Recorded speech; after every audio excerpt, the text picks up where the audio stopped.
Hello and welcome back, ladies and gentlemen, to what is actually going to be the final best of three of tonight. There was a little bit of change in things in terms of how everything ended up working out, and unfortunately, because of that, IG is not going to be taking place anymore in this tournament. Wings is going to get a definitive win, and that's going to move on into the next set. So this is going to be our final best of three. Team duobao against LGD Gaming in what is I've seen as I think probably the biggest lopsided odds display so far in terms of all of my Dota 2 watching career. I think it was at 5% versus 95 in the last stage, but everybody loves an underdog. I'm at Lyrical Dota, joined today by GrandisV, who's been an absolute pleasure to have with me throughout these games.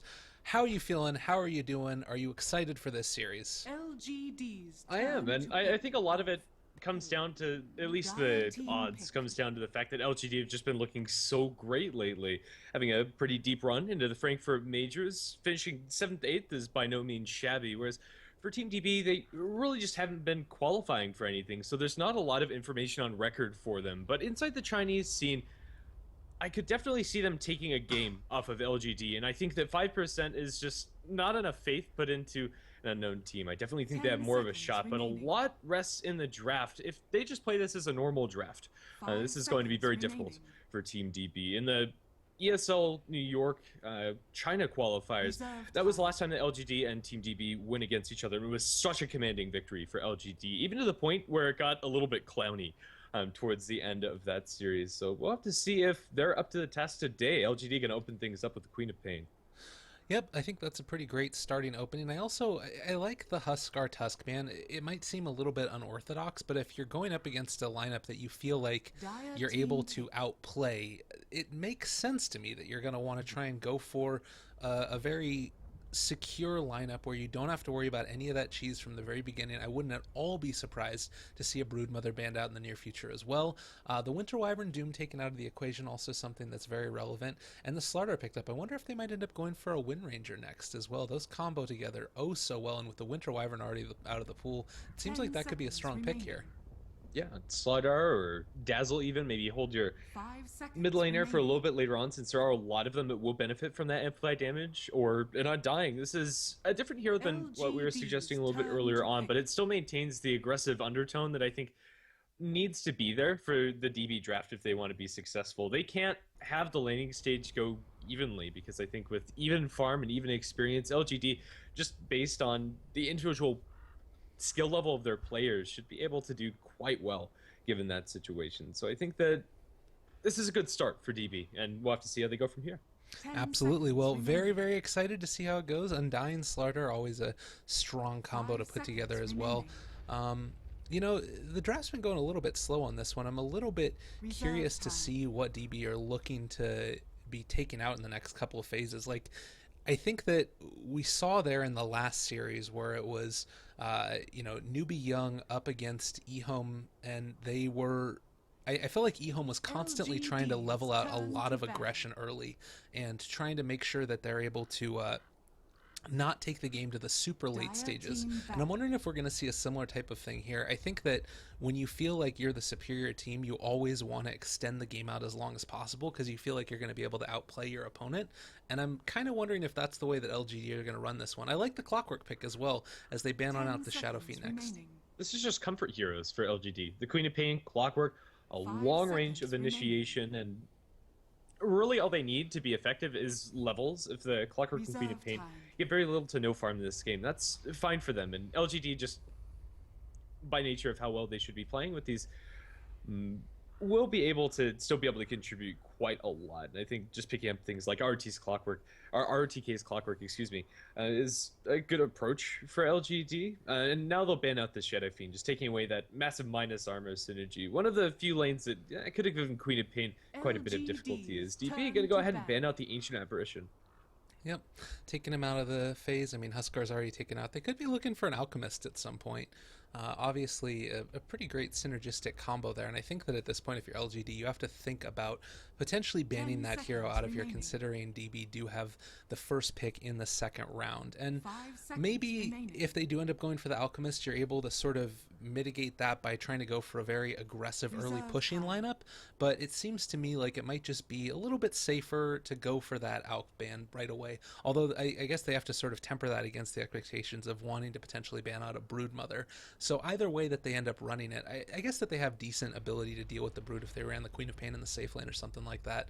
But a lot that needs to be put into these next set of bans, and neither of them is going to be banned out, as I have no idea what I'm talking about, and the Night Stalker is taken out instead.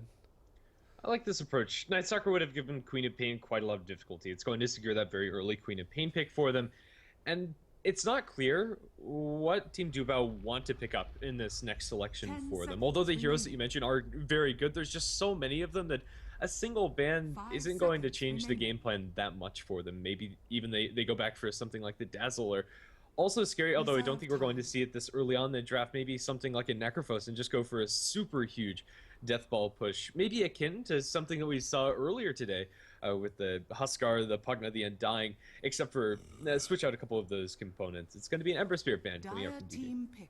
Nice little pickup there as well. Don't want to have to deal with the split push rat. I think Ember Spirit's a really unique hero. Like, if you think about the other split pushy heroes, you've got Brood, who sort of peaks out really early on in terms of the amount of work that she can do in terms of the split pushing game, taking down towers quickly. Then you sort of have the Nature's Prophet, who's great for the late game, being able to TP in all across the map and just create havoc and wreck damage all across the enemy towers.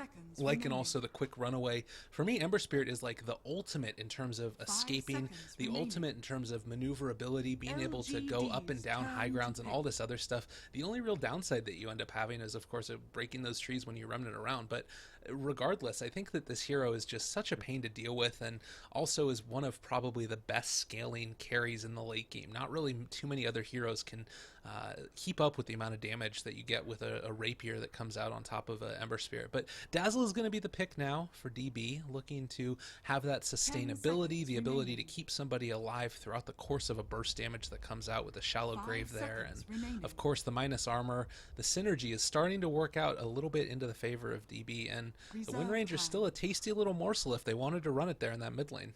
Yeah, for sure. And also just the synergy with the heal bomb coming out from the zombies as well, from the Undying Tombstone, but it's going to be a tiny for LGD. Yeah, this is a scary amount of burst damage coming out from them just as a standalone pick. Their pickoff potential on LGD is insane. The Ember Spirit band also makes sense in light of wanting to go for the Dazzle too. They just don't have very much catch, but that's also going to spill over into the likes of the Queen of Pain, the Clockwork, and the Tiny.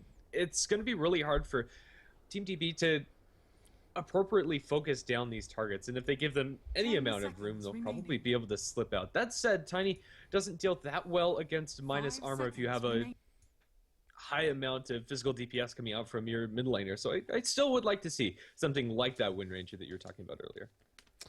Well, waiting to see what ends up happening next. I think that the other thing here you need to be a little bit careful about for LGD is they have committed all three of their cores. So at this point, DB can sort of draft their carry around being able to deal with these. I think Juggernaut might be an interesting way to deal with it. Obviously, you're going to end up still right-clicking away at the Tiny there, so you're going to have problems with Crag Exterior. And instead, they're going to go for the Gyrocopter, which is the second hero I was going to talk about. The two heroes where you're able to deal a lot of magical damage early without necessarily having to right-click. I was going to say that late game, you end up getting into a situation where you obviously right-click away Sanj and Yasha. Maybe you end up getting a Scotty. We've seen a lot more Jugs go for Battle Furies recently.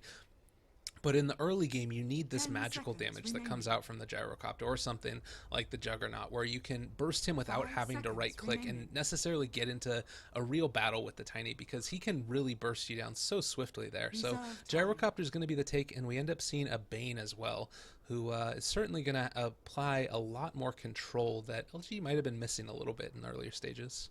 Yeah, and also just allowing the Tiny to set up for an avalanche toss combination in the laning stage can work quite nicely for LGD here, and it kind of feels like wherever the Bane goes, there's somebody that can benefit from having that Nightmare setup, either getting Clockwork in position for a good cogs, maybe on to the Dazzle, maybe on the Undying, but still, I think the Bane just as a standalone hero is incredibly strong, and one that we've seen quite often as of late. To me, it feels like duobao's draft is just a little too safe. If that makes sense. I don't think they're going to be able to apply enough pressure to this Queen of Pain and Tiny to where they're going to be able to stop them from getting kills and controlling the map. And a lot is going to rest on the performance of whoever's going mid for their team. Yeah, well, and also they're going to need some more type of control here.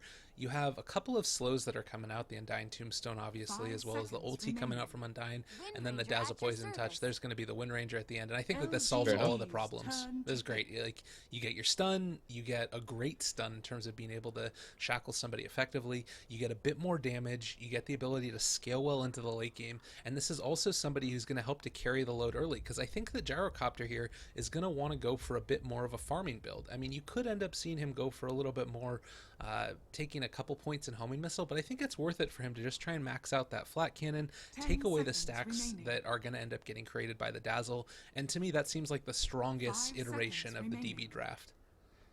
Yeah, it feels like they have a very well self-contained, very meta draft on the side of duobao. Still, I think LGD can go into this with the skill advantage, but I do like the draft. It's very well self-contained and has a lot of synergies if they're able to work around their timing windows. Most importantly, the Blink Dagger on the Slardar is going to be the big one.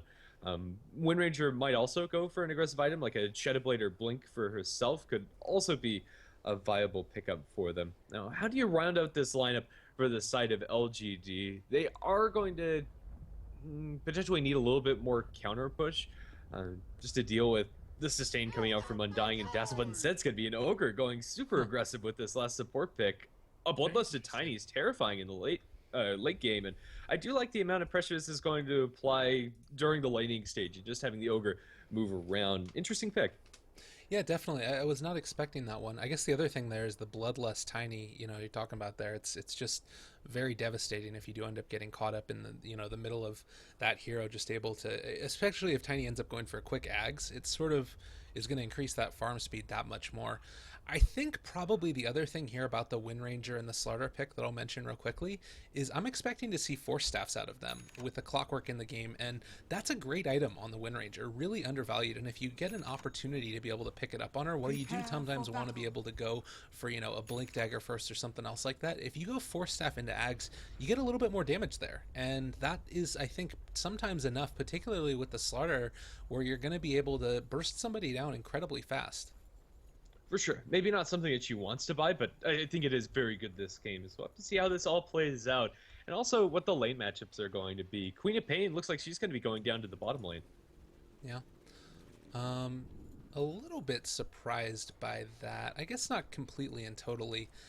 You want to be able to secure a pretty good start for this Queen of Pain and make sure that she's able to get everything that she wants. And with the Ogre pickup, as well as the Bane, honestly, they can run a tri-mid now if they want to. You're going to have a Clockwork in a solo lane with Gyrocopter up there, and the matchup isn't the best. I think I might want to see maybe the Bane go up there and try and harass away a little bit on the Gyro, but if you stick... Well, I don't know, it's tough, because this is going to end up being, any way you slice it, 2 melee heroes in a lane alone, unless you run a tri-lane somewhere, and that's going to either leave the Tiny alone against the Wind Ranger or the Clockwork alone against the Gyrocopter. I want to see go for it. Yeah, I want to see the supports be very nomadic for LGD and just move around very fluidly and try to get kills. Although I think on paper the Queen of Pain versus Wind Ranger matchup is going to be better, I think with the Tiny there, they'll have a little bit more killing potential. Whenever Queen of Pain wants to go on the Wind Ranger, Wind Run usually stops her from being able to chase her down, but if they get a good tower toss or just an avalanche toss combination, the burst damage that comes from the Tiny cannot be underestimated. And we'll have to see how this all pans out. Just getting early experience on Tiny is very important, and the main reason why they'll put a mid instead of safe lane. Yeah. Well, and the other thing here to keep in mind as well is that, Nightmare, you can sometimes Nightmare throughout the duration of Wind Run, which is another little nice component of that always is pretty cool. So the dual mid, the thing that we always see now at every single game, I feel like. But the Wind Ranger, this is going to be a tough matchup here. I expect LGD to do well, but it's certainly, I feel like, a draft that DB is in a good spot in, as we do see a Rocket Barrage up in this top lane, not quite able to get the full body block off. And Tiki dropping low, he is going to end up going down, but I think they get the return kill here as Gyrocopter falls as well. So first blood going the Gyrocopter, second blood going the Clockwork against the safe lane carry. I'd call that a win. Yeah, if you're the Clockwork, you're pretty happy with that. If we take a look at the gold recap, it's a slightly better gold trade for FTD.B, but mostly in the hands of the Dazzle. Mid lane, a lot of blows being traded. The Undying is going to be able to escape a little while longer. Looks like he'll be just fine, although the Bane is giving pursuit. There's a South. Yeah, he does have the little bit of the movement speed advantage, only 5, which means he's going to be able to break the salve, but not really do a whole lot more beyond that. He is going to keep chasing a little bit, but I don't think that they find a kill there at all. It is just going to force the Undying a little bit further out of lane, which is nice, although he's going to be back in just a second. So far, LGD off to a pretty good start. I think that probably Gyrocopter would have been okay getting away with just a couple more last hits onto the Clockwork, forcing him out of lane and not necessarily having to go for that kill. But in an okay position, Brain Sap against this Wind Ranger again, and you need to be careful on this Bane. He could be in a little bit of trouble if he's not careful. The one aspect of the Tiny being mid that we didn't talk about is the fact that Slaughter's life is going to be awful. He's against an Ogre and a Queen of Pain. He's not going to be able to find any farm. He has managed to find himself level 2.5, which is fine, but still slightly behind the Clockwork. And there is no real contingency plan for the Slaughter. He has no way to abuse the creep equilibrium like the Clockwork with Cogs, or no way to farm in jungle like a Darkseer Bat or something like that. So this Blink Dagger is going to be incredibly delayed. That doesn't bode well for the side of duobao. He's their primary initiator. By the way, ladies and gentlemen, I'm sorry about this one. We just got a quick update that IG actually will play the game with Wings today. I guess there's a little bit of misinformation getting spread, so sorry to confuse anybody as that was going on. Not really super important to the middle of this game, but thought I would throw it out there considering I just saw that message pop up. So sorry about any misinformation. IG will be playing Wings after this one. So back into the game. Fair enough. 19-9 on the Queen of Pain versus currently the 11-2 on the Gyrocopter. So doing a pretty good job so far on LGD. They've been able to outfarm each of their lanes and build themselves up at least a little bit of a lead, about 200. Not really super important at this point, but can really sort of propel them further if they're able to build off of it. Yeah. There's a good amount of killing potential across the board. If somebody oversteps their bounds and maybe diving for the Slaughter, they'll slow him down and chase him to the ends of the earth. He'll be able to weasel his way back towards his tier 2 tower. Under attack. He's just got to stay in as much EXP range as he possibly can. It's worth noting, if you compare the levels right now, the Clockwork is the top of the level chart. Like, he has been able to get a lot in this off lane, and while Slaughter has been able to get a decent amount as well, he is not quite as high up as everybody else. So the off lane's going pretty well for Clockwork, despite the fact that this matchup isn't necessarily the best in the world. Yeah, for sure, and it is also worth noting that Clockwork's the only hero that's really getting solo experience. The dual lane versus dual lane mid is stuck this way for the first 4 minutes of the game. Usually, after getting a slight advantage for your mid laner, you're going to rotate your support elsewhere, but that just hasn't happened, mostly because there hasn't been a major advantage for either of these mid laners. In fact, the Tiny is out CSing the Wind Ranger. A little bit interesting there. Bane's still sitting over there in the mid lane. No real stacks as of yet either. We don't see any on the Radiant side at this point in time, and not really any on the Dire either. Considering that this is both a couple of teams with heroes that can take stacks, I'm a little bit surprised, but it's just been that sort of roaming early mentality there. Ooh, the tossback could be enough here. They do end up popping the Illusion Rune as well, gonna jump around and maybe catch him on the other side here as the power shot does connect onto Tiny. We also have the Ogre in there, and that's gonna finish on off the, maybe gonna be able to find the Wind Ranger as well. Gyrocopter TP's on in, Nightmare down on top of him, nice power shot, gonna be enough to find that kill. Slaughter now gonna crush as every single hero in the game is here except for the Queen of Pain, who's still sitting down in the bottom lane. What a quick little couple rotations there on both sides. Yeah, that ends up working out reasonably well for LGD, although losing a Tiny, of course, is not great. You get a lot of space for the Queen, and also the Clockwork doesn't fully commit to that rotation, so now the Clock is level 5. He's gone for the max floor build, but again, my goodness, Wind Ranger dropping low. We'll be able to walk this one off. I think she's fine, unless our TK snipes her. No, she has her bottle. So that was a toss in by Tiny as well. He threw the Bane on forward on top of her and able to do a lot of damage. That's the other thing you need to be so careful about. Like, the Brain Sap, considering that Bane's been able to get a lot of the experience here shared with Tiny, he's level 4 also, so Brain Sap is going to be dealing 160 pure damage. That is no joke in these early stages, especially considering the Wind Ranger is only sitting at 720 HP right now. Oh yeah, and ideally if you get the Tiny in range for the Avatos combo plus the Brain Sap, might even be kills if they're not careful. But Ogre now going to meander his way all the way up towards the top lane. MMY knows that Queen of Pain really doesn't need his help, but our TK sure does. Oh, Oh, the shallow grave keeping him alive a little bit longer. Is he going to be able to survive through this? We do end up seeing the gyrocopter get that kill, but we also get the return kill by the ogre.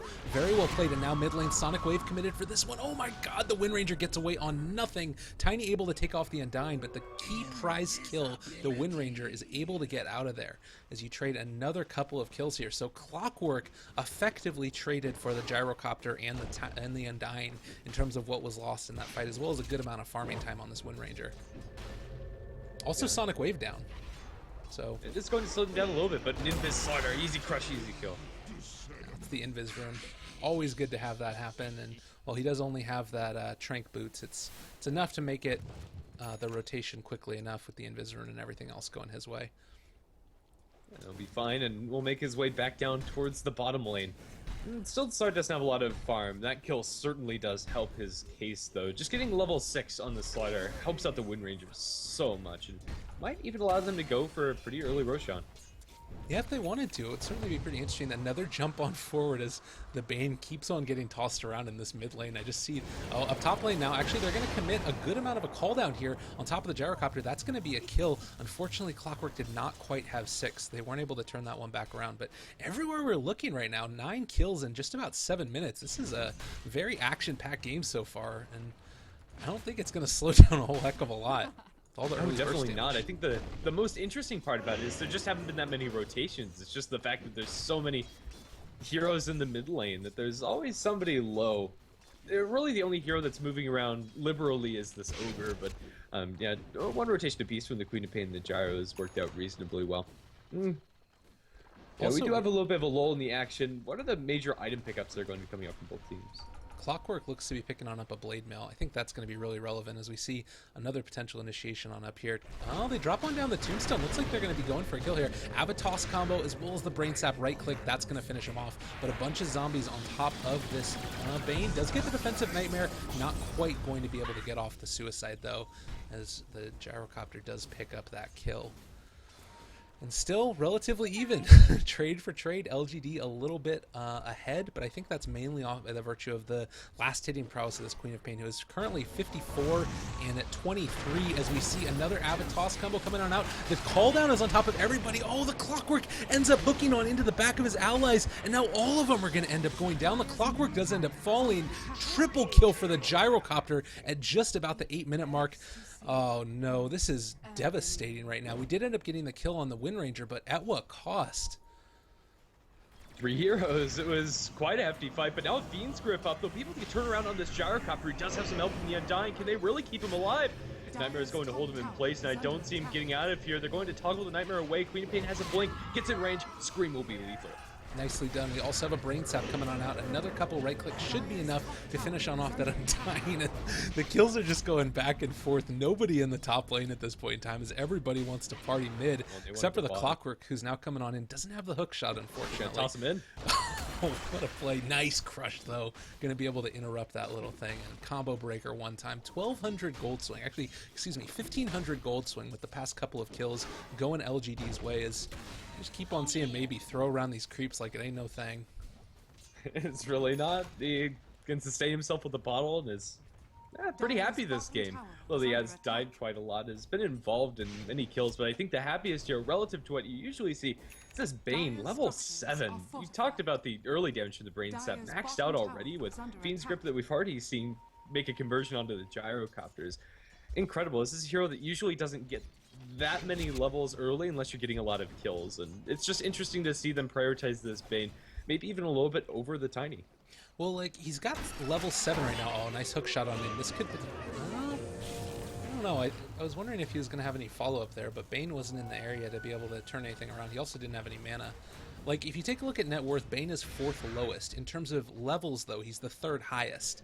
So with these levels, I'm expecting to see him do a lot, but it's definitely going to need to happen, because otherwise this is all coming at the expense of your Tiny, who's only level 6 at this point. Maybe going to be able to turn this one back around now. They don't have the greatest initiation, and it looks like, at least for the time being, they're going to let the Tiny do his thing down here in the bot lane and just continue to trade out experience elsewhere. Tiny probably going to be saving up towards that Blink Dagger, and so is the Slaughter, and Slaughter is the lion's share of the way towards having that full blink, but I think maybe more important is Sylar's Orchid, which is well underway. Rotation towards mid, angling for this clockwork. It's really hard for both of these teams to commit into the enemy. There's so many tools that they have. Zoning Mouth, the shackle attempt. Oh, going to be able to get a good amount of damage. Nice cogs to be able to create that separation, but is finally going to fall. The TP on in. Tiny is going to be able to get that hit, but it's not going to be able to be enough. Doesn't find the toss on top of the avalanche. That's going to be a kill on top of the Tiny with that gyrocopter. That magical damage coming out without the right click. So important there as they do find the kill on the Wind Ranger. So trading kill for kill. They did end up losing the Tiny for both the clockwork for just that Wind Ranger. And unfortunately, I think for LGD, they're not going to find any more at this point in time. Yeah, really, the big hero for LGD is Sylar. He's the one that's keeping up, and he has a lot of farm. Top of the net worth chart. This Orchid can be really huge at finding pickoffs for him, and he's playing quite well, but really they do need to involve the rest of the team in some of these kills, and we'll have to see if they're going to be able to accomplish this. Right now, the Gyrocopter and the Wind Ranger are pretty much battle ready. Your Wind Ranger is still saving up for a 4 staff. I thought she had a little bit more gold than this. Yeah, but she will be going towards that force. And Gyrocopter has his Treads drums. They're ready, but there's your Orchid flown out to Sylar right about now. Well, and we'll see where they end up going with this. I think that probably trying to group up with the Clockwork and finding a kill on the Gyrocopter is the best play. They do have a smoke now, and it looks like they're going to rotate 3.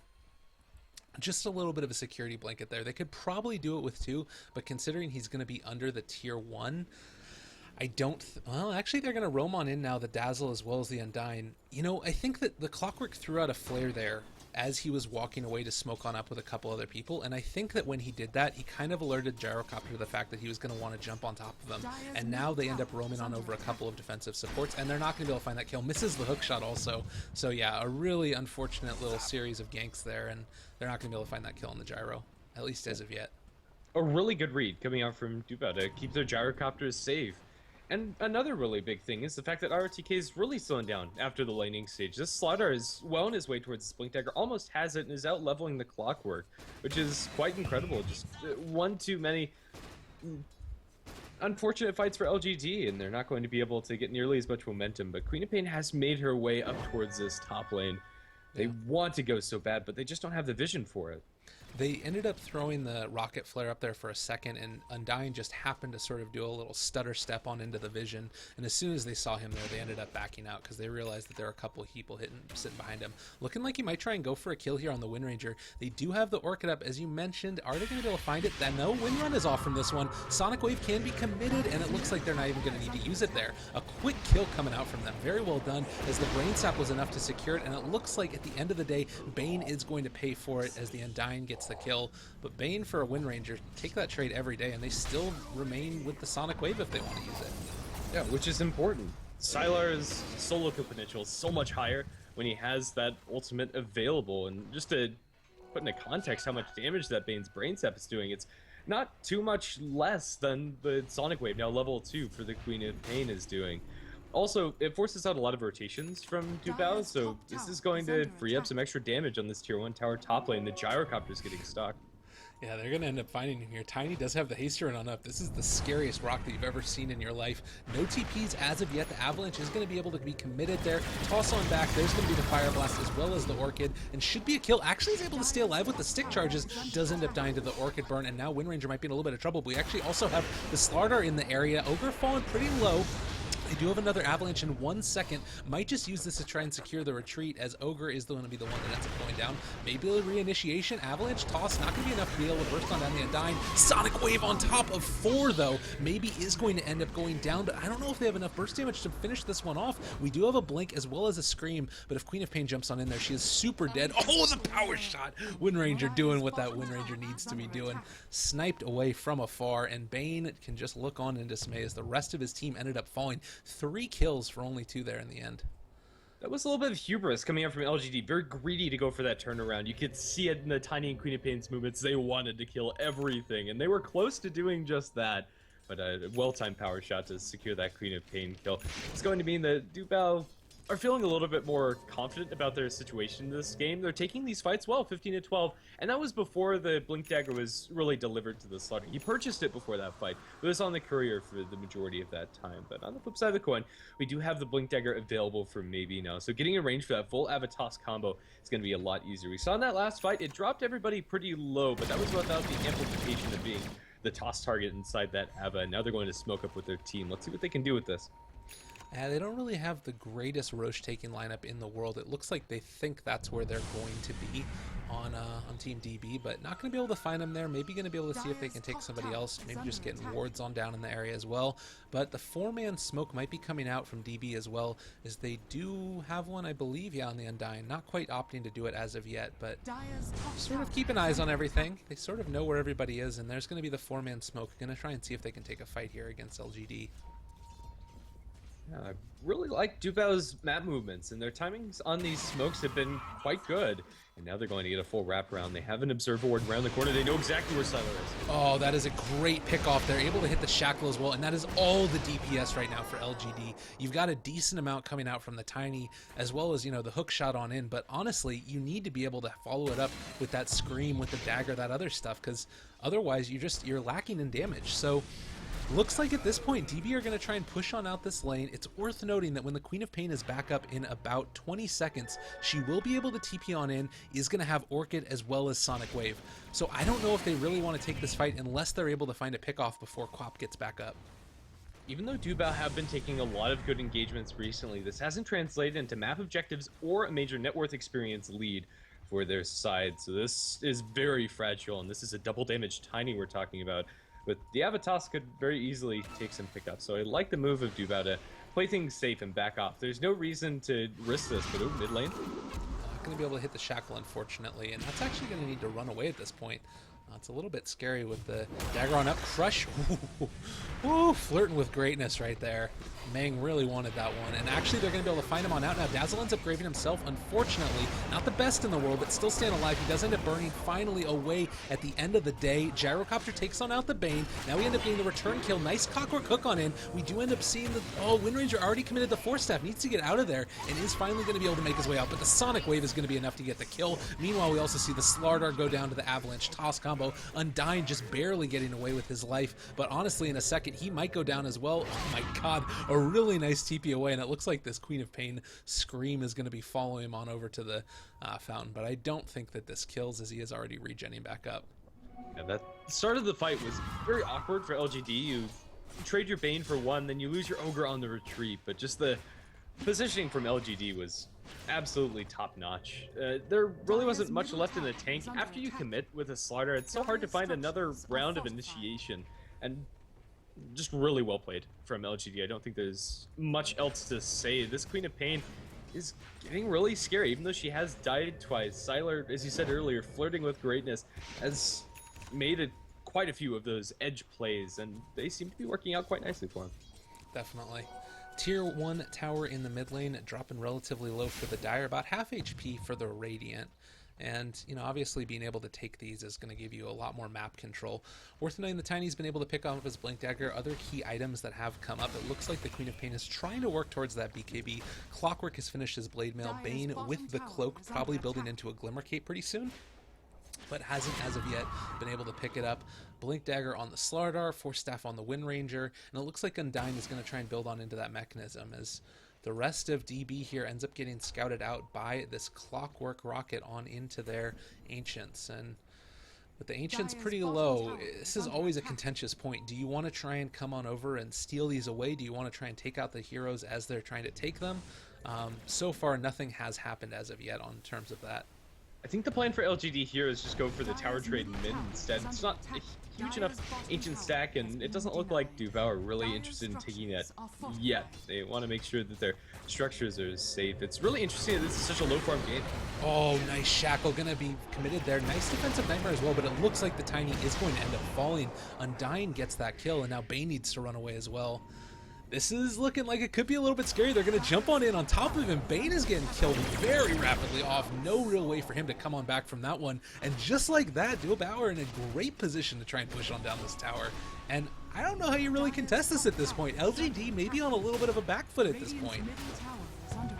It is just a tier 1 though, and it looks like Siler should be able to get out as well. The Wind Ranger and Slaughter are around the corner, but they're not going to be able to snag it. Glyph is going to be popped, and Clockwork's going to get that cheeky tower destruction. That was nicely done, RTK, and he's going to get out just fine. That was awesome. And they get the deny. Oh my god. Double tower lessons for LGD. That was really slick. Oh, that is awesome. I really, really love those little plays when they end up happening. Just when I start talking about how they're, winning the game and doing everything right, they end up getting a little bit, unfortunately, pulled across the map, and you couldn't hope for a whole lot more at that point if you're LGD. I can't believe he just walked up to the tower, right-clicked it once, and then walked away, and they couldn't do anything about it. It was great. I enjoyed it quite a lot. But something interesting about this game is the fact that there's just not a lot of farm on these heroes. They've been grouped up so much and been moving around that the amount of CS is very low relative to your average game. Oh, chucked out bottom. Nice combination from the Tiny. They'll be able to blow him up. The Slider was just out a little too far forward without the appropriate vision to keep him safe. Well, another quick 1-2 combo, and Tiny is going to continue on his merry way. He is still 4th in net worth, so not the highest in the world, as we do end up seeing the Clockwork trying to chase on over to the Dazzle. If he's able to find this pickoff here, that would be pretty big, and maybe going to set themselves up for a nice little team fight here, but as of yet, haven't been able to find that kill. Still does have that hookshot if he wants to commit it. Nice Shackle going to be committed yet again. Tiny's separated from the rest of his team. There's going to be the call on everything else, and this Tiny just keeps on getting blown up. This is the problem with the Blink Dagger build, is that you still do run into HP problems. You're not going to be able to sustain through those big magical damage nukes, and to solve this, he's going to need to go for that drums, which he is going to be picking up now, although the bracer's already on him, so I don't know. Yeah, it's really hard for the Tiny. The biggest issue for him isn't necessarily that he doesn't have enough HP, it's that he can't get the kills that he wants at the beginning of the fight, and he doesn't have a fallback mechanism. This is kind of one of the disadvantages of going for the Ogre, although later when you have the Bloodlust, it's going to synergize very nicely with the Tiny. Your Dazzle and your Undying are just much better at keeping each other alive when they get jumped, and I don't think there is a 100-0 combo hero for the Tiny anymore. Even the Dazzle is floating at about 1000 HP with the Cloak as well to bolster his effective HP against the Tiny combo top lane. Yeah, they're going to be able to get that win run down immediately, doing a lot of damage there with the Orchid committed as well. Does look like Mang's going to be able to turn around. Oh god, the Sonic Wave was not great. Sylar's going to end up going down. They are going to be able to get the kill down on top of the Slaughter, but it looks like Windranger's going to survive throughout this power shot coming through in the end as well. And that's another quick 2 kills. Oh, that was a little bit unfortunate there with that Queen of Pain ulti. Oh yeah, absolutely. Even if that Queen of Pain ulti hits, though, I'm not sure if it goes much different. It depends on who she's able to click with it. The situation there, the Queen of Pain's just trying to hit everybody, and it doesn't work out for you. Really nice counter initiation from the Slaughter, I think, is the biggest thing there. Even though he has to give his life for it, if they turn that around to get the safe lane farmer and the mid from the enemy side, as an offlaner, you're super happy with that exchange. And just the defensive power of the supports, again, coming into play with that Shallow Grave and the Dazzle extending Windranger's life inside that fight. And now she has her completed Aghanim Scepter. Or at least I think it's completed. Yeah, it looks like it is going to be here in a second. Wait, what the heck? Oh, Purge, ROTK. Are they going to be able to get this one? There's the call down on top of him. He is going to end up getting the Shackle connected there, and he's going to end up falling. So another quick kill after the Blade Mail ends up getting committed, and ooh, that Satyr Banisher. They're going to go into Roshan. Of course, LGD know about this. They were carrying a creep wave with them. It just dropped so quickly. This is going to be really hard for them to contest, although they want to try. Tiny Queen of Pain around the corner. It's already falling. On the ground. Gyrocopter ends up getting it, and the blink away by the Queen of Pain is going to be fine, at least for now. Kind of want to check out what this Dazzle's skill build is. Yeah, he's still just going for the Max Engrave and Shadow Wave, and only 1 point in that the Poison Touch. It can sometimes be worth it. Going for a nice little Shackle there. Almost was able to make it happen, but not quite this time, unfortunately. So Queen of Pain, BKB, as well as the Orchid, ready to fight. And across the board, the thing that's kind of interesting about this lineup to me right now for DB is that while they do have this Undying who's building into a mechanism, he's really not all that tanky, and he has been able to finish it now, but only 1000 HP. I think it's still one of those situations where he has to be so careful. The Flesh Golem, really important in the team fights, but if Tiny's able to isolate him and get the Abbot Toss combo down, comboed up with maybe just one Scream of Pain, he's going to go down, and that is a ton of their sustainability in a fight. Like, I think that he is going to be a key component, and whether or not he lives throughout the course of a team fight is really going to determine who ends up winning it. Even though the last couple of engagements have been going very well for Team duobao, that could change, and maybe right now as Windrange walks up high ground, right into a Queen of Pain, and into a Tiny. They toss in Sylar.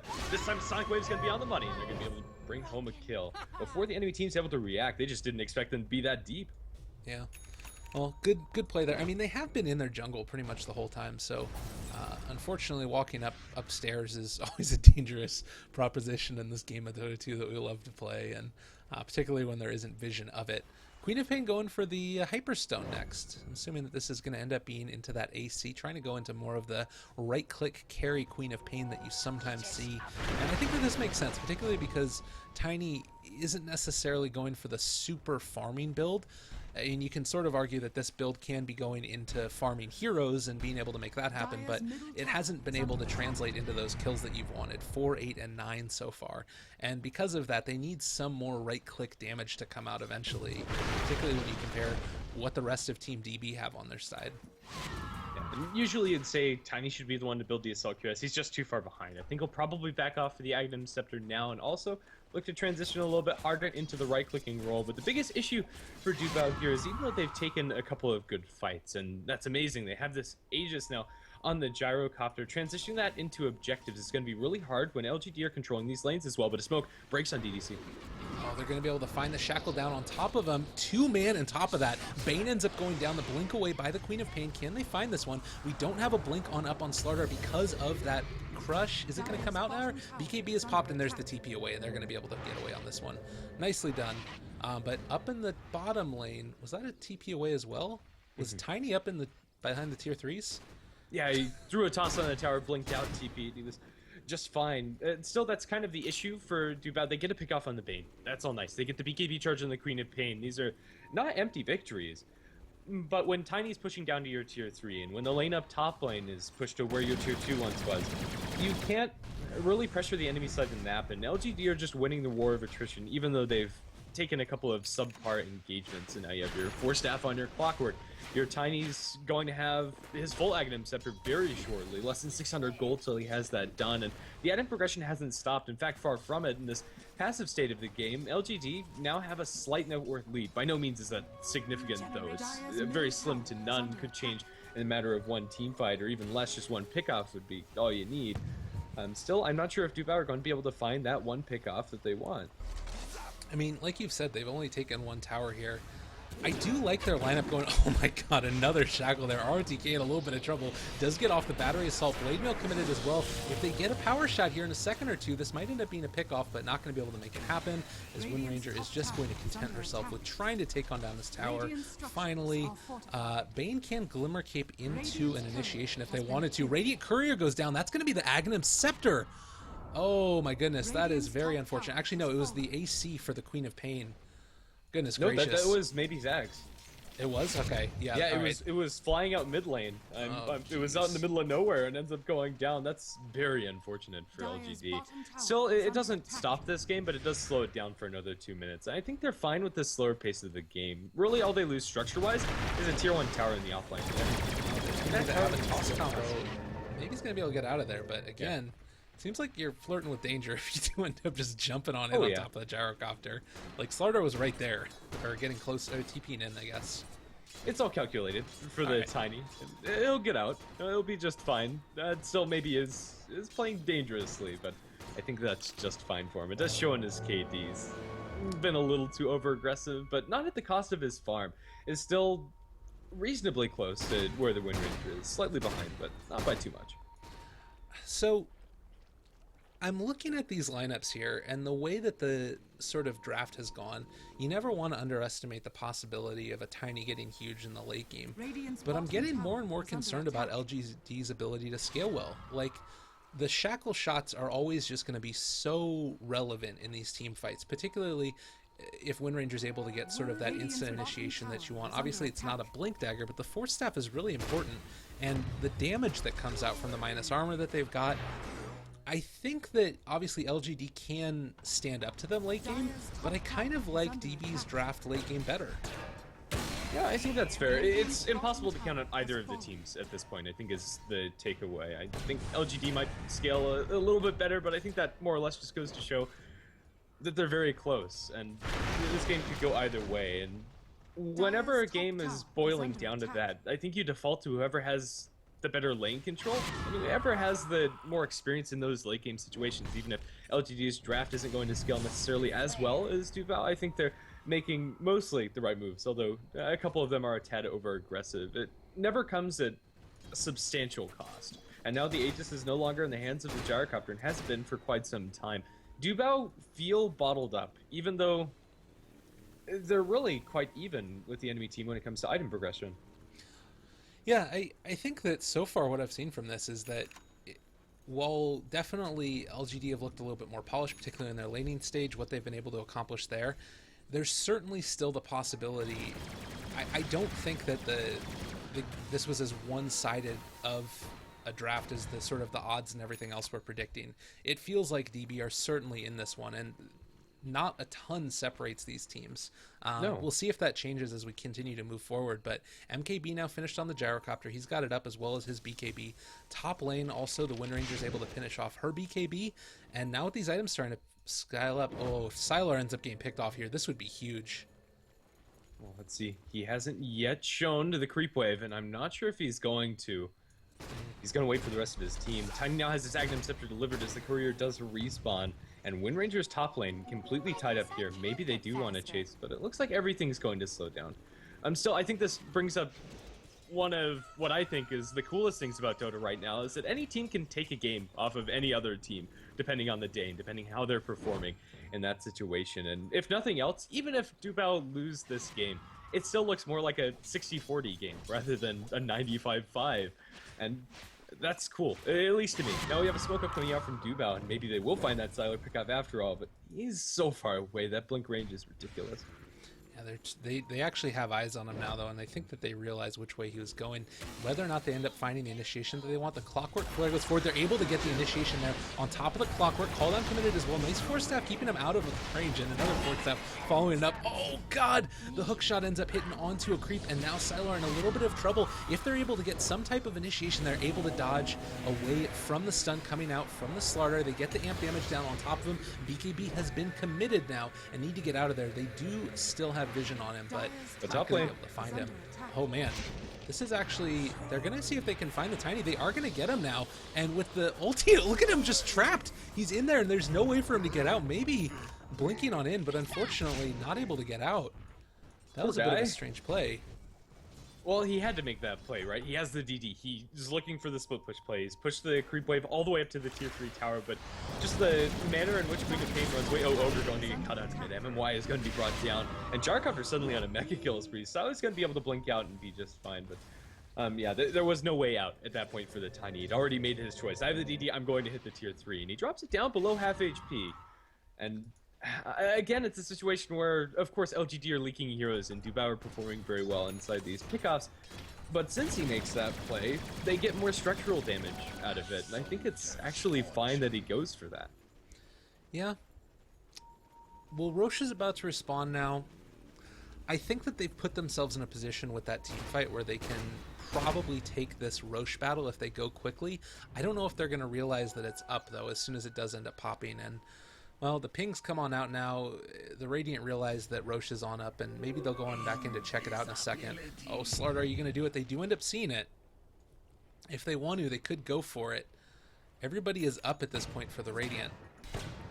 I don't know. This seems a little bit risky to me, definitely, and looks like they are going to be able to pop on off the Lincoln Sphere there, and looking for their opportunity.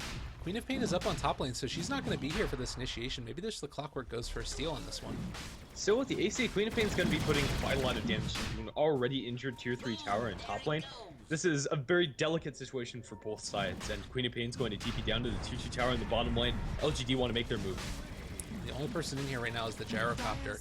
He does have the Rocket Barrage going, call down waiting as well, but all of LGD is right here, ready to go. Nice Glimmer Cape away. They are going to be able to use the call down now. Oh, the hookshot doesn't end up connecting quite where they want it to. Actually, they do end up getting now the Dazzle dropping really, really low. They're going to be able to keep him out of there, though. Gyrocopter just manning up against that Queen of Pain, ends up getting the kill, maybe dropping pretty low, and that is going to be the Aegis for him. He was able to get that one, but everybody else on his team is pretty much dead now, and he is going to be able to blink away. What is that avalanche? Look at the damage coming out from the Agnum Scepter as well. They finally get him, but everybody on duobao is really low.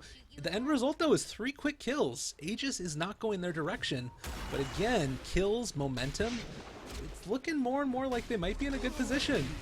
Yeah, this time around, nobody from LGD is anywhere else on the map. What you see in that Roche Pit is what you get, and I think duobao are going to be happy with what they picked up. It wasn't, of course, what they envisioned. They wanted to get that Aegis and then wanted to siege down these tier 2s, but now they're in a situation where they can go down mid, not having to deal with the Tiny, not having to deal with the Queen of Pain. Although Clockwork's initiation wasn't necessarily what they had in mind, it works. It catches 2 heroes inside the cogs. They get a beautiful Sonic Wave. But there was a little bit of disconnect coming out from LGD, and the supports weren't able to contribute much given the positioning inside that fight. They were just too far out in the outskirts and weren't able to contribute much of anything, even though we saw the Avatos, we saw the Sonic Wave committed at pretty much maximum efficiency, or at least as much as you can expect. It was close to being an amazing fight from LGD, but close doesn't quite cut it. So I've just got this big smile on my face right now. I'm thinking about the underdog story, the comeback from behind, the, duobao just doing everything that they can, and they're playing it pretty safe right now. I like the way that they're doing this. They're not getting overly aggressive. Let's continue to take this lead that we've been able to build. You take a look at net worth right now. We're shooting towards the 7,500 mark in terms of experience as well. It's a 5K lead. It's a commanding and an item lead in terms of what these teams are going to be able to bring to the table. Undying has been able to pick up Greaves off the back of this. We take a look at some of the other items here for DB, and you've just got, the gem on top of Dazzle, Glimmer Cape as well, more abilities to save, Force Staffs abound. It just looks like they're in a good position to blow this game wide open. And a lot of it comes down to the support's performance inside these team fights. It feels like duobao are fighting much better as a team, whereas LGD go mostly for moves like this where the Tiny's leading the charge. All right, there's going to be the jump forward. They are able to catch on out the gyrocopter, but he is so tanky right now. What are they going to do to try and fight this? He already popped his BKB, and I guess you could call that a win, but it's kind of a lot committed at this point. And honestly, I don't know. That seems very strange to me. I guess that you pop the BKB, fine, but that's 5 heroes that aren't farming now. What are your thoughts on that little engagement? It's probably good for LGD. The BKB timing for the gyrocopter is very precious inside these fights, and they already have a couple of ways to waste it, be it the small stun from the hook shot, or if they can get it, a Fiend's Grip channel. So a minor victory for LGD, but not much to really talk about. Still, that just goes to show kind of the point I was trying to make before that fight breaks out, that duobao are always there to respond. When they jump in the gyrocopter, there's a Dazzle with Shallow Grave, heals, the Guardian Greaves were popped by the Undying, and then they drop a Soul Rip, and then it looks like they didn't initiate at all. Power shot. Oof. Ooh, do they spot him? Oh, God. He knew he was in there. Really wanted that one, but wasn't quite able to catch it, unfortunately. And God, that would have been a play of the day if they would have been able to pick that one up.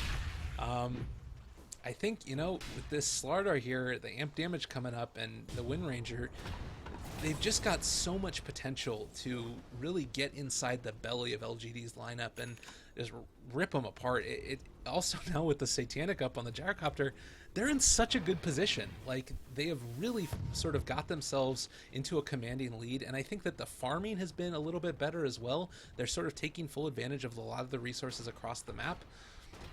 What, in your opinion, do LGD need to do to get back into this game? Is it just trying to find pickoffs, or do they want to try and team fight again once they get the next items up? What are your thoughts here? See, that's what they've been trying to do this whole game. Find pickoffs and go in where the Queen of Pain, the Tiny, are able to get these solo kills on the enemy supports more than anything. But they just haven't been able to make that work for them. I want to see a fight where LGD take it in a proper 5v5 situation. When they have done that, when they go for these smoke plays, it's worked out quite nicely for them. But right now, maybe they found a vulnerability. The Slaughter's going to get avalanche tossed. Grave is there, though, keeping him alive. Sonic Wave committed for that one. Now you got the whole rest of duobao coming on in for this one. They're able to take on out the Tiny.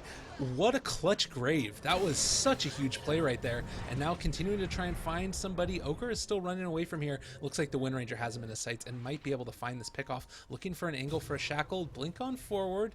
Going for the bounty rune. Huh, I thought she was going to go for that. I don't think they quite had the vision. They weren't 100% confident. You do have to respect this Queen of Pain, but that's what we've seen time and time again from LGD, where they go in there like, we can get this kill, avalanche toss, but then suddenly duobao are there. They're always in position. The Shallow Grave in that last situation was awesome, and you know what? I think LGD really just need to calm down. Of course, their team is best played when they can find these pickoffs, but there's going to be a pickoff on Sylar. I think they finally get this one. One last right click. That's going to do it. with Slardar in the area, Windranger able to get the Invis rune, a little bit of mix of Lux, a little bit of a mix of skill, and generally just overall good team communication ends up finding that one. And easy as pie, another Shackle, not quite going to hit this time, so RTK is going to find his way out of here. But this is going to give them the confidence to push on forward towards this tier 2 tower. Yeah, this is starting to get really scary for LGD. It really is. And I don't think this is a situation that most of the viewers would have expected. And now the Gyrocopter is seemingly impossible to take down. The Windranger's doing so much damage, and you compare their contribution inside these fights to the likes of the Tiny and the Queen of Pain. I think Queen of Pain is doing as well as she can. And the Tiny, to a lesser extent, they're just taking questionable exchanges and going in a little too aggressively. They're running themselves into this brick wall that's duobao's defensive supports time and time again, expecting a different outcome, and it just has never happened. This is going to be so hard for them to fight on into this one. The Gyrocopter does get brought down pretty low, but the Guardian Greaves are there to keep them alive. They need to get the Clockwork Hook onto this back line, and they are giving him that option now. If Dazzle gets isolated from the rest of the crowd, I mean, they still have the Force Staff, though, to get him out of there, so I think that they're okay, as they do end up getting away with a good amount of damage to the tower, but not wanting to press their luck too much. This is what I was going to mention, is that I don't think that they need to try and press for high ground now. They scale well enough into the late game, and Gyrocopter's farmed enough. I think they wait for the next Roche. Yeah, this is now no longer a situation where they're on even farm with LGD, where you have to deal with this super scary rat Tiny. His actual completed items really aren't that impressive. Like, having a Yasha on Tiny and drums is by no means bad, but it doesn't compare at face value to like the Force Staff Chrysalis on Windranger, where we can see a tangible impact inside the fights. Once Tiny's in, the movement speed from the Yasha and drums isn't going to help him that much, whereas once Windranger's in, she's going to either fight or she can Force Staff out, and she just has a safety net that we haven't really seen. I think the most disappointing factor in this game for me is the Ogre pick, and I hate to say it, I love Ogre as a hero. It's just felt like it hasn't really done much outside of Opera Bloodlust. Well, really, I think that, you know, you talk about the Ogre there, and you compare him to the Dazzle, to me at least. That's my idea here, is that what he's able to bring to the table is so much less in terms of defensive capabilities. And that's really, I feel like, been the story of this patch. We've talked about this a few different times tonight, that really you need to be able to do a ton as a support now, because these other support picks, you think about the Winter Wyvern, who was banned out this game, you think about the Dazzle, who ended up getting picked up by DB, you need to prioritize them in the draft. It simply comes down to that, because if you don't, the other team will, and then you're not going to be able to kill off these cores. Yeah, it's so very hard for them. The good news for the Ogre is he has the Aghanim Scepter, and that's not something that you can overlook inside these fights. Yeah, it really isn't. It really changes the whole dynamic of the hero, gives him that extra bit of lockdown. And, you know, we talked about the importance of Gyrocopter and his BKB charges. It's down to 7 seconds, which isn't the worst in the world, but if Ogre gets on top of him, those double fire blasts there, it's just really hard to deal with. It's a ton of damage, particularly if you start getting that pure skill coming in as well. Ever so wonderful luck multicast. And we also can't forget how much damage Sylar is doing. This Queen of Pain is trucking with the Orchid, the MKB, and the Assault Cuirass. Look how fast and hard she's hitting when she has Bloodlust applied. That's pretty terrifying if they're actually able to sit the Queen of Pain down inside the fights where she's blinking around the edge of it and just able to right-click down heroes. That hasn't happened yet, but it could if LGD find that good angle of initiation. But right now, it's duobao that are going to be hunting for that jump as they smoke up with 4 behind their Gyrocopter. Who probably, when he goes to Strength Threads, is going to be sitting at 3,000 HP. This is a behemoth to fight against, and he has pretty much everything I want. All right, 5-man smoke on in. This is going to be probably the definitive engagement. We do end up getting the immediate crush, only ends up landing onto the Clockwork. They are going to be able to immediately burst down the Bane. That is not the way you want to start this fight. Keeping alive the Tombstone as well. This is where all the DPS is going at this point, is onto that Tombstone, which just ends up getting healed back up. Another 2-man crush into the 2-man shackle, into the 2-man call down, into the 2-man killed. ROTK is going to go down as well. Blade Mail or not, they don't care. duobao is just doing what they need to do in this fight. Huge win for them right now. Absolutely, and the only survivor is the Tiny. It just doesn't really matter. We saw how much LGD tried to commit inside that fight.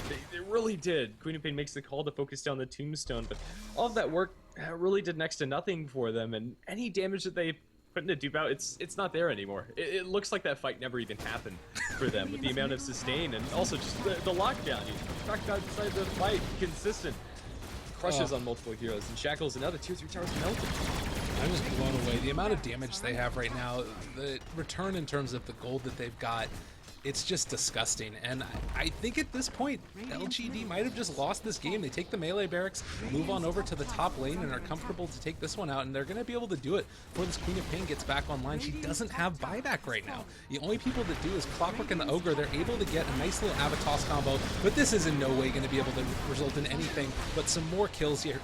LGD looked to be going down, or at least the barracks, as the tombstone was already committed, and 2 lanes might be enough to let them be able to catch him in the cogs. I don't think that this is going to be enough, though. You got more damage than him, Clockwork. What are you going to do? Avalanche toss combo, they end up throwing down the grave. They didn't even need to do that one. Dazzle ends up taking down the Clockwork in the end. Jump on forward. Slardar is ripping on through that Bane, and everybody is dying. There is no life left. Another 2-man shackle, because that is just what this Wind Ranger does, and it looks like after they end up just destroying their base, they're going to finally leave them. GG gets called. DB, take game 1. Who would have thunk it? It really felt like LGD kind of got a little overconfident in their killing potential. They try going for these solo kills, and they keep on trying. There was like 5 times where Tiny jumps in, he gets controlled, they turn around, get 1 or 2 kills afterwards. I'm talking about duobao here, and it just never changes the game plan. It kind of feels like LGD do need to keep their cool and adjust, not be so rigid in their style of play going through this game. If they went more heavily towards the split push style, or if they just looked to take 5-on-5 fights, I can't help but think this game might have gone differently. But congratulations for game number 1 for duobao. Still going to be a difficult series ahead of them. Let's see if they can pull it through. Well, let's see if it ends up happening. We're going to move on into game 2 in just a second. Thank you guys very much for watching, and we'll see what ends up happening in the next set here. Stick around for more of LGD up against DB.